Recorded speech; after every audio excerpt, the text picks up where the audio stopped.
France Télévisions, l'INA, France 24 et Radio France, l'audiovisuel public rassemblé.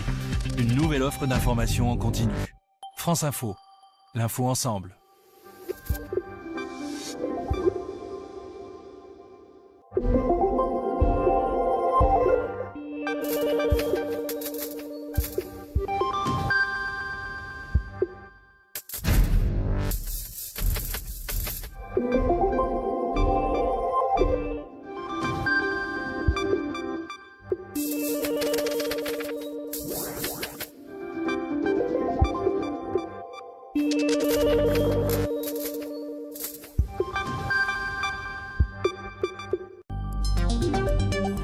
France Info. Deux points, ouvrez l'info. –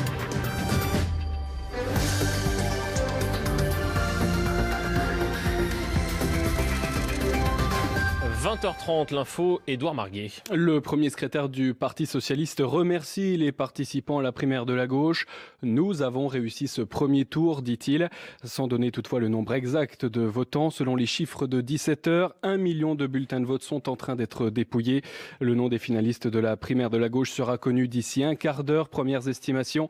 Je suis persuadé que l'élection présidentielle n'est pas jouée, a ajouté Jean-Christophe Cambadélis.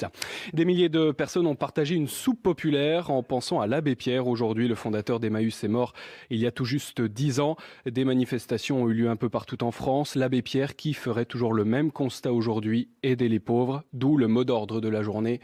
On continue. Garder son bébé, c'est la vraie liberté. C'est l'un des slogans criés par des milliers de personnes aujourd'hui à Paris. 50 000 personnes selon les organisateurs de ce rassemblement anti-IVG. Il avait reçu le soutien du pape François, ce rassemblement. Cette semaine, les députés examineront une proposition de loi qui pénalise les sites de désinformation sur l'avortement.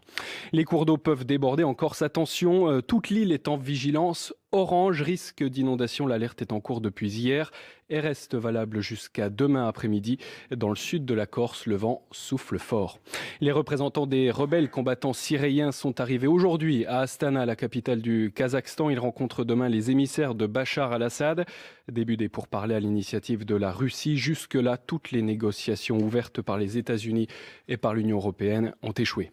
Une solution a été trouvée pour faire face à la pénurie de médicaments en Égypte qui dure depuis des mois. Les laboratoires ne peuvent plus acheter les ingrédients pour fabriquer ces médicaments à cause de la dépréciation de la monnaie. L'armée a obtenu l'autorisation de créer une société pharmaceutique. C'est l'aboutissement d'un vieux débat dans le pays. Les militaires omniprésents en Égypte produisent déjà de l'eau en bouteille ou encore des biscuits. La saison de tennis s'annonce palpitante. Le spectacle est au rendez-vous à Melbourne en Australie pour le premier tournoi du Grand Chelem. Roger Federer est de retour en grande forme après 6 mois d'absence. Le Suisse s'est qualifié pour les quarts de finale en battant le Japonais Nishikori. Il retrouvera l'Allemand Mischa Zverev, 50e mondial qui a dominé le numéro 1 Andy Murray en 4-7.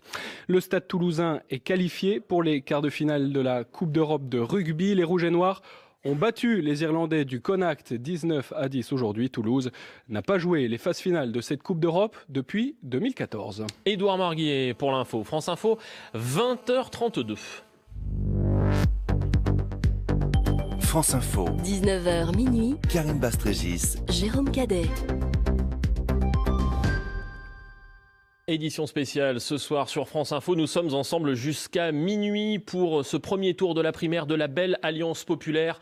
La primaire du Parti socialiste et de ses alliés. 7 candidats, ils ne seront plus que 2 dans quelques minutes. Thomas Clé, le président de la haute autorité qui organise ces primaires, devrait prendre la parole pour nous donner les chiffres qui nous intéressent, à la fois la participation. Pour l'instant, elle n'est que provisoire. 1 million de votants à 17h sur 70% des 7500 bureaux de vote. Et puis les autres chiffres attendus sont évidemment le nombre de suffrages recueillis par les 7 candidats. Avec nous, Gilles Bornstein, Jean-Michel Apathy, nos éditorialistes politiques, Yael Gauz, chef du service politique de France Info. Nous accueillons Christophe Madrol, bonsoir. Bonsoir. Secrétaire général de l'Union des démocrates et des écologistes. Vous soutenez Jean-Luc Benamias dans cette primaire. Et Emmanuel Morel, bonsoir. Bonsoir. Député européen, vous soutenez Arnaud Montebourg, cette participation, Emmanuel Morel, alors qu'on peut chiffrer, estimer, peut-être l'Institut Elab nous dit ça fera au final entre 1,7 million, 1,9 million. Oui, c'est ça. Est-ce qu'elle vous satisfait, cette participation? Est-ce qu'elle est suffisante? Il y a deux façons de voir les choses. Il y en a qui, j'ai vu que Cambadélis disait c'est